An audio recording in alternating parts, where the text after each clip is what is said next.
Welcome everybody to this, the 24th of my weekly presentations. And this week we're going on a mystery tour through some of the most amazing and intriguing clocks that were ever made. And these are the clocks of Guilmet.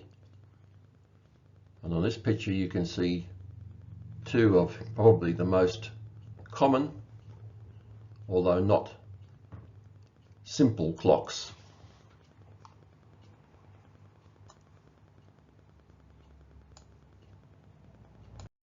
Here's a brief history of Guilmet, and you'll see he was working in a very interesting and busy period of French clockmaking. He was mixing with an amazing crowd of guys who were making magnificent clocks. He was brother-in-law to Eugene Farco and worked in collaboration with him making mystery clocks. He was also mixing with a crowd through a syndicate, Rodinei, a sculptor, Paul Garnier, famous for his clocks, and the Japy brothers, famous for all of their Pendule de Paris clocks. The pictures here just show you some of the clocks and automata that Guilmet is responsible for making. They are magnificent clocks and attract premium prices. This is the clock that we will be investigating. This is the same clock as was exhibited at the Paris 1867 exhibition and caused great curiosity. There's no apparent mechanical connection between the clock and the figurine. So how does the pendulum attached to the figurine receive any impulse? Good question.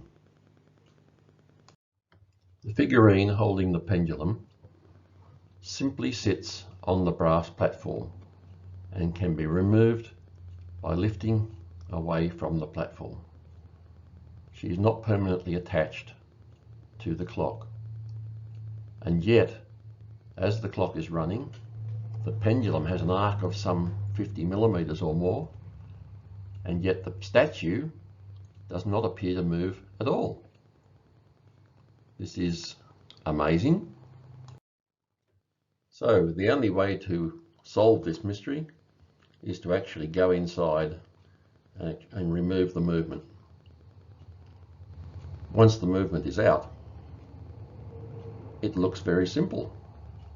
At least at first glance, everything looks normal. A typical French round plate count wheel movement. But then you'll notice there is no escapement between the plates. So this is a really unique movement. In the left picture, everything looks typical, with the power coming from the barrel up through the first wheel, center wheel, second wheel, onto the third wheel pinion. But the third wheel arbor extends out through the front plate. And on the right, here the picture shows the third wheel is actually outside the front plate. Normally then that would run into the pinion for the escape wheel, but here there is no escape wheel at all. The mystery commences. Just as an aside, clocks without escape wheels is not uncommon, and here are two other clocks, not made by Guilmet, but have no escape wheel regulating the mechanism. Here we can see the striking work is typical for a count wheel movement, but the escapement is far from typical or normal. And starting at number 1, you can see the third wheel runs onto a pinion, the arbor of which has a double-ended crank mounted on the end. And on the end of each of the crank arms is an impulse pin. And as that crank rotates that arm, the pins, being the impulse pins, lock and drop on and off pallets, which are part of a stirrup at number 2. These pallets are on the end of an arm, which becomes part of the trapeze at number 3. At the top of the trapeze is another pin operating in a slot of the crutch at number 4. And that crutch is a long saber-like shape running from the top of the movement right down to the very bottom of the movement at the front plate. At the bottom is permanently attached to a small arbor, and on that arbor is the crutch fork at number 5. And that crutch fork has an adjustable gap, and that gap is regulated by the threaded screw at number 6. Complicated? You bet. And if any one of those items is out of whack, how could you know?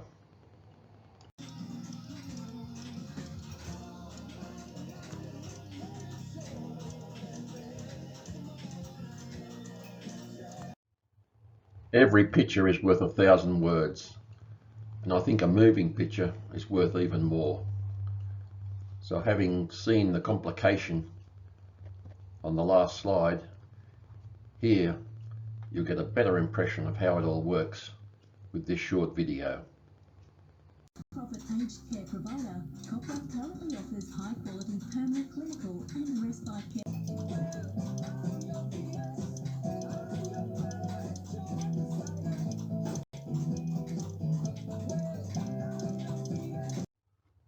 I have been repairing, restoring, maintaining and servicing this clock for over 35 years for this client, and never in all that time have I ever seen any wear in any of the upper escapement components. They are glass hard. Any attempt at bending, they will snap.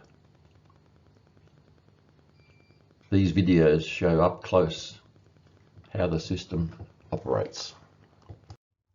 And so the action generated at the third wheel and the crank finally comes down to the fork at the very bottom of the movement. And on the left you can see that fork and the adjuster screw, and on the right you'll notice there's a tiny ball in between the tines of the fork.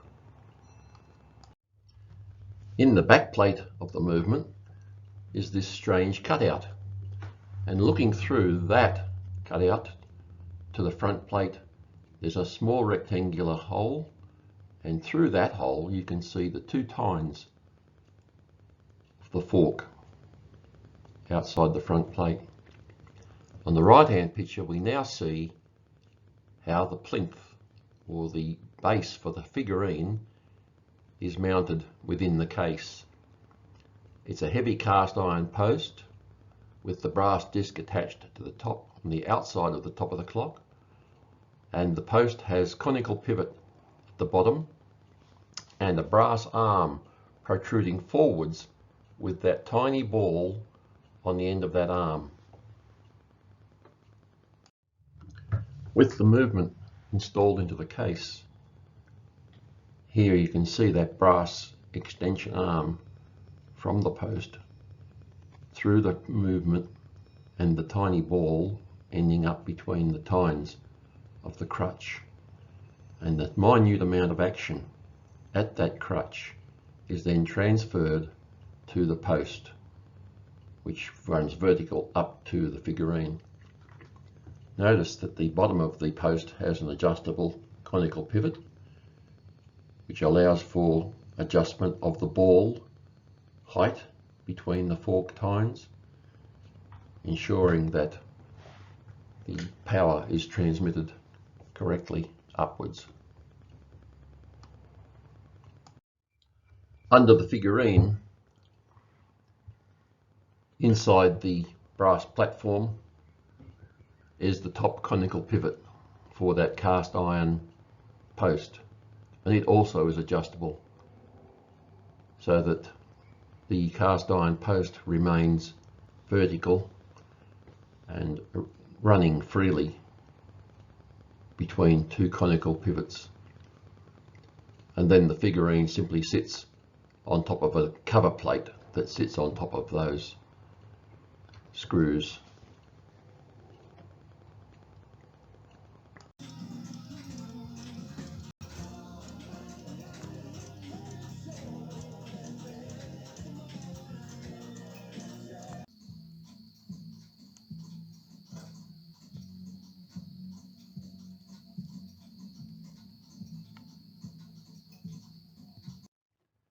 And so it is that the platform upon which the figurine sits actually does rotate, but it's imperceptible to the eye, and yet the pendulum has a great arc.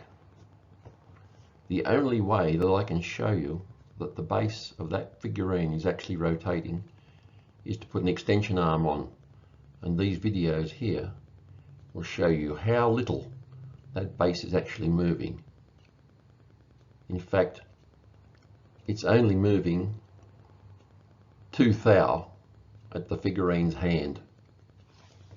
Incredible.